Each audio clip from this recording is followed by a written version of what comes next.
মানে আদম সন্তানের উপর শরীয়তের বিধান কখন থেকে শুরু হয়? আদম সন্তান বলতে আমি যেহেতু মুসলমানের কথা বলতেছি, হিন্দুর কথা বলে তো আমার লাভ নাই। আজকে আমার মুসলমান ভাই বোনেরা বেশিরভাগ জাহান্নামের দিকে যাইতেছে, এখানে আমি হিন্দুদের ইহুদি নাসারাদের কথা, হিন্দু বৌদ্ধ খ্রিস্টানের কথা বলে কি লাভ? ওরা তো অপশনাল আমাদের জন্য। আজকে আমাদের দেশের যারা মুসলমান দাবিদার তারা 73টা দলে বিভক্ত হয়ে গেছে। আমার রাসূল বলছে হবে, এখন হয়ে গেছে। আজ থেকে বিগত প্রায় 10-15 বছরের মধ্যে আগে থেকে শুরু হয়ে গেছে, এটা হয়ে গেছে, এটা 100% হয়ে গেছে কিয়ামতের আলামত, সবচেয়ে বড় আলামত এগুলা। তো মূল কথা হলো মুসলিম নর নারীর উপর শরীয়তের বিধান কখন থেকে শুরু হয়? শরীয়তের বিধান সেদিন থেকে শুরু হবে যেদিন থেকে পুরুষের শুক্রাণুর মায়ের স্ত্রীর ডিম্বাণু উৎপন্ন হয়েছে, এটা প্রকাশিত হয়। আমি আবার বলছি পুরুষ এবং নারীর উপর শরীয়তের বিধান কখন থেকে শুরু হয়? যখন যেদিন থেকে পুরুষের শুক্রাণু উৎপন্ন হয়েছে প্রকাশিত হয় এবং নারীর ডিম্বাণু উৎপন্ন হইতেছে প্রকাশিত হয়, প্রকাশ পায়, সেদিন থেকে নারী এবং পুরুষের উপর শরীয়তের বিধান, সকল বিধিবিধান, কালিমা, নামাজ, রোজা, হজ, যাকাত, জিহাদ সব ফরজ। ওই দিন থেকেই ফরজ। একদম একটা পুরুষের শুক্রাণু যেদিন থেকে উৎপন্ন হয় প্রকাশিত হবে, সেদিন থেকে তা প্রকাশিত হয়ে গেছে। ওই মুহূর্ত থেকে তাকে অজু গোসল করে আদা নামাজের সময় হলে নামাজ পড়তে হবে, বাধ্য, সে বাধ্য, অন্য কোনো অপশন নেই। সেদিন থেকে শুরু হয়ে গেছে, সেদিন থেকে দুনিয়া তার জন্য জেলখানা, সেদিন থেকে দুনিয়া তার জন্য জেলখানা। অর্থাৎ যতদিন রুটা এই দেহের মধ্যে আছে ততদিন সে নামাজ পড়তে বাধ্য, কোনো ওজরে তার জন্য মাপ নেই পুরুষের জন্য। নারী কখন বালেগ হবে? প্রকাশিত হয় নারীর ডিম্বাণু যখন উৎপন্ন হয়, প্রকাশ পায় নারী, সেদিন থেকে তার জন্য শরীয়তের সকল বিধিবিধান ফরজ হয়ে গেছে। হারাম হালাল সবকিছু তার উপর ফরজ ওয়াজিব হয়ে গেছে। এবং যতদিন পর্দার বিধান ক, নামাজের বিধান, রোজার বিধান ক, হজ আর জাকাত তো বেশিরভাগ নারীদের উপর ফরজ না, জিহাদ তো বেশিরভাগ নারীদের উপর ফরজ নয়, বেশিরভাগ ক্ষেত্রে কালিমা, নামাজ, রোজা, এই তিনটা জিনিস মেয়েদের উপর ফরজ। কিন্তু এই তিনটা বেড়া আর একটা খুব সবচেয়ে গুরুত্বপূর্ণ ফরজ হলো স্বামীর, যাদের বিবাহিত মেয়ে তার স্বামীর সকল লিগেল বৈধ হালাল মানে শরীয়ত সম্মত সকল আদেশ নিষেধ মেনে চলা নারীদের উপর ফরজ। ওয়াজিব সুন্নত না ভাই, এটা মুস্তাহাব না, ফরজ। যেরকম ফরজ নামাজ রোজার মতো। তো তাহলে নারীদের ক্ষেত্রে পুরুষের ক্ষেত্রে মানে কখন থেকে শরীয়তের বিধান ফরজ এবং মৃত্যুর আগ পর্যন্ত এটা ফরজ। শুধুমাত্র হায়েজ নিফাজের সময় রোজা রাখা নিষেধ, নামাজ পড়া নিষেধ, মাফ তার জন্য। রোজা রাখা মাফ না, রোজার কাফারা করতে হয়, নামাজের কোনো কাফারা হয় না। আমাদের দেশে একটা বিদাতি নিয়ম কানুন আছে, কাফারা, নামাজের কাফারা দেয় অনেক, মানে মানে বৃদ্ধ হয়ে গেছে, কর্মক্ষম হয়ে গেছে, চলাফেরা করতে বিছনা শুয়ে আছে, এক মাস 2 মাস 4 মাস 6 মাস বিছনা শুয়ে আছে, তার নামাজের কাফারা দেয় অনেক, যাদের অনেক পয়সা আলা, অনেক দুনিয়াবি শিক্ষা শিক্ষিত, আখিরাতে শিক্ষা শিক্ষিত না, জাহেল, তারা নামাজের কখনো কাফারা হয় না।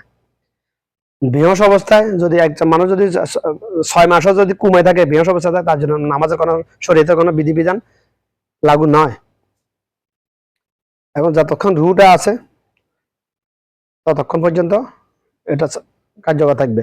এমন যদিও বা এমন হয়, পরিস্থিতি হয়, সমুদ্র সাগরের নাবিক যারা ফরেন শিপে কাজ করে, এক দেশ থেকে অন্য দেশে যায় জাহাজে করে, সাগরে জাহাজ ডুবে গেছে, তারা পানিতে হাবুডুবু খাইতেছে, এমন সময় নামাজের সময় হইলে অনুমান করে নামাজ পড়তে হবে, তাকে চোখের ইশারায় নামাজ পড়তে হবে, কোনো অপশন নেই এখানে মাফ নাই। কিন্তু আজকে আমার আফসোস, নামাজ পড়লে ইমান থাকে না, যে নামাজ পড়ে না তাই সে কাফের হয়ে যায়, সে জাহান্নামী হয়ে যায়। আমাদের মুসলমান সমাজে এটা বিশ্বাস করতেছে না। আজকে বাংলাদেশে শুধু, সব দেশে একই অবস্থা।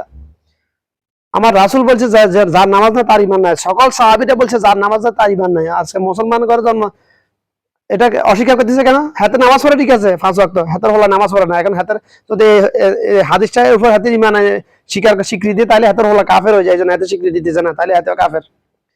যে সহি হাদিস অস্বীকার করবে সে কাফের, যে সহি হাদিস মানবে না সে মুনাফিক, নাস্তিক, ধর্মদ্রোহী, ধর্মান্ধ।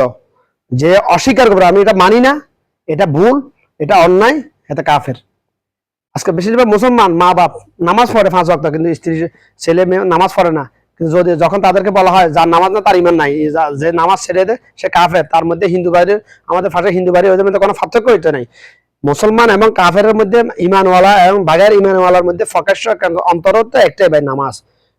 যখন একামত শুরু হবে মুসলমান নামাজ পড়তে যাবে, আর ইহুদি নাসারা খ্রিস্টান যারা বিধর্মী যারা তারা দোকানে বসে থাকবে লুঙ্গ অবস্থা, অর্থাৎ হাফ প্যান্ট পরে শর্ট প্যান্ট পরে দোকানে বসে থাকবে।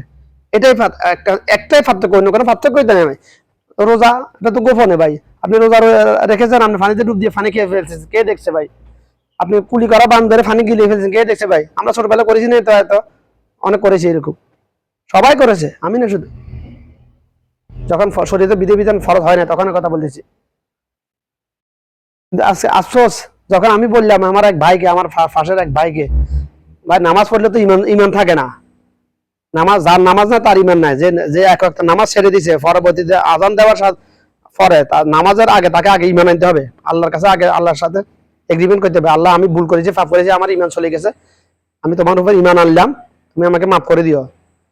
আগে ইমান আনতে হবে, তারপর নামাজ পড়তে হবে।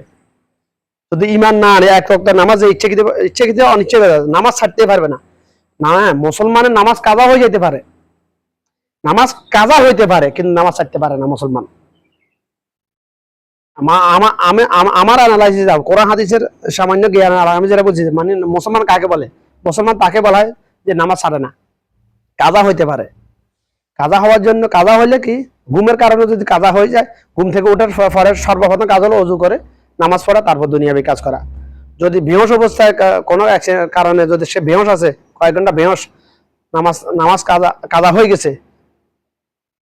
যদি এক ওয়াক্ত মানে নামাজ কাজা রয়ে, এখানে আবার ফেরকা আছে, ফেতনা আছে, ফেরকাবাজি করবে, ফেতনাবাজি করবে। যদি মনে করে আমি আমার বেহোশ অবস্থায় 4-5 রাকাত ওয়াক্ত নামাজ চলে গেছে, তখন কি করব? এত ওয়াক্ত নামাজ আমার ফরাদ জোর হইয়া না, যে ওয়াক্ত নামাজ মানে কাছাকাছি আমার হুঁশ আসছে, ওই ওয়াক্ত নামাজ আমাকে আদায় করতে হবে। ওমরি কাজা বলতে কোনো কাজা নেই, 2-3 দিন নামাজের কাজা বলতে কোনো সিস্টেম না, পুরো দিনের নামাজ কাজা এরকম কোনো সিস্টেমে নাই, অপশন নাই ফরিয়াতে, এটা বিদাত, সম্পূর্ণ বিদাত এটা। আশা করি কথাগুলো আমার না ভাই, কথা আমি বাংলায় বলতেছি।